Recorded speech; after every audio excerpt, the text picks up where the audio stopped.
Atomic Habit by James Clear.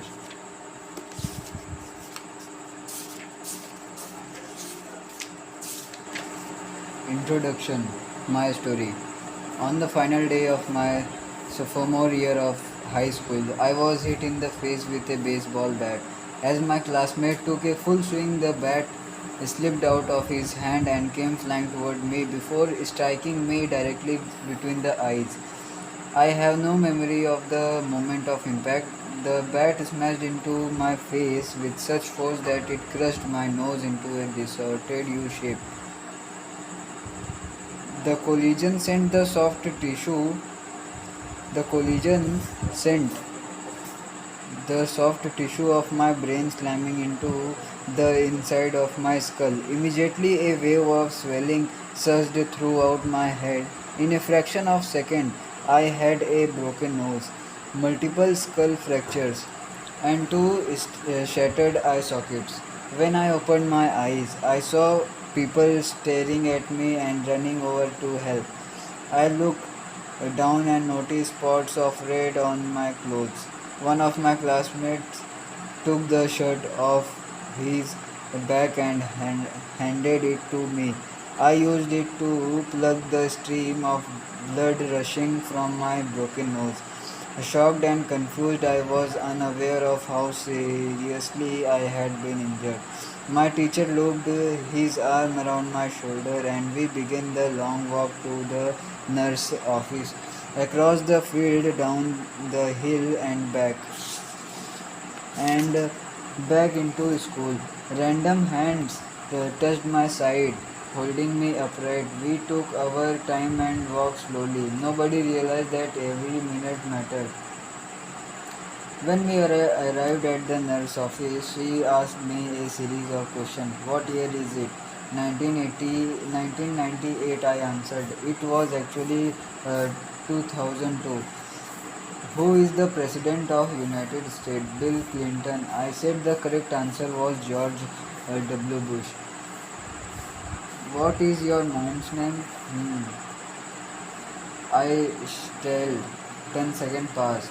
Patty, I said casually, ignoring the fact that it had taken me 10 seconds to remember my own mother's name. That is the last question I remember.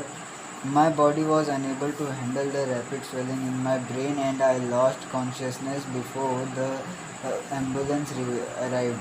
Minutes later, I was carried out of school and taken to the local hospital. Shortly after arriving, my body began shutting down.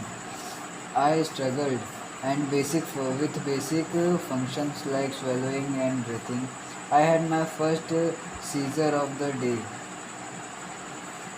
Then I stopped breathing entirely as the doctor hurried to supply me with oxygen. They also decided the local hospital was unequipped to handle the situation and ordered a helicopter to fly me to a larger hospital in Cincinnati.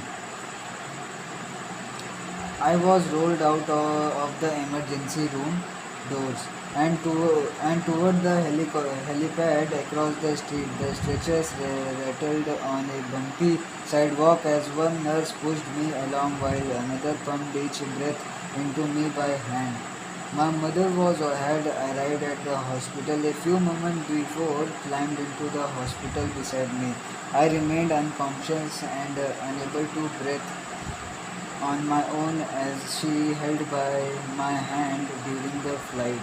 While my mother rode with me in the helicopter, my father went home to check on my brother and sister and break the news to them. He choked back tears as he explained to my sister and that he would miss her 8th grade graduation ceremony that night. After passing my siblings off to family and friends, he drove to Cincinnati to meet my mother. When my mom and I landed on the roof of the hospital, a team of nearly 20 doctors and nurses sprinted into the hospital onto the helipad and wheeled me into the trauma unit. By this time, the swelling in my brain had become to sever and that I was having repeated post-traumatized seizures. My broken bones needed to be fixed, but I was in no condition to undergo surgery. After yet another seizure, my third of the day, I was put into a medically induced coma and placed on a ventilator. My parents were no My parents were no strangers to this hospital. 10 years earlier, they had entered the same building on the ground floor after my sister was diagnosed with leukemia at age 3. I was 5 at the time. My brother was just 6 months old. After 2.5 years of chemotherapy treatments, spinal taps, and bone marrow biopsies, my little sister finally walked out of the hospital happily, healthy, and cancer free. And now, after 10 years of normal life, my parents found themselves back in the same place with a different child. While I slipped into a coma, the hospital sent a priest and a social worker to comfort my parents. It was the same priest who had met with them a decade earlier. On the evening they found out my sister had cancer. As day faded into night, a series of machines kept me alive. My parents slept restlessly on the hospital mattresses. One moment they would collapse from fatigue, and next they would be wide awake with worry. My mother would tell me later, it was one of the worst nights I have ever had.